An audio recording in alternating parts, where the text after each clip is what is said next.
This is the Lone Creator YouTube. We hope this video helps. In this video, I will explain how to sign documents with Docusign.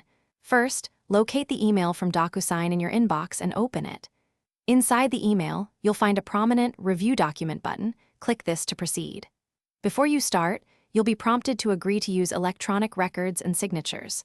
Check the box and click Continue to move forward with the signing process.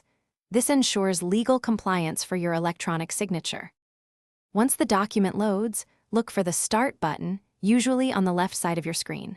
Clicking this button will automatically guide you to each required field, such as signature blocks or initial boxes. When you arrive at a signature field, click on it. You'll then have the option to adopt a pre-formatted signature style or draw your own using your mouse or touchscreen. Choose the option that suits you best. After you've clicked through all the sign and initial tags, Docusign will indicate that all required fields are complete. Take a moment to quickly review the document one last time to ensure everything looks correct. Once satisfied, locate and click the Finish button, typically found at the top or bottom of the screen.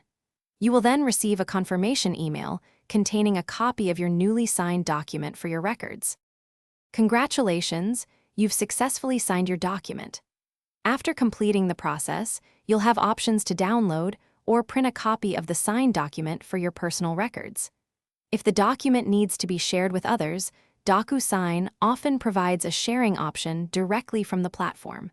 Remember to check the description below for a link to the Echo Dot smart speaker and other great deals. This smart speaker can truly enhance your daily life with its versatile features and clear audio. Thanks for watching.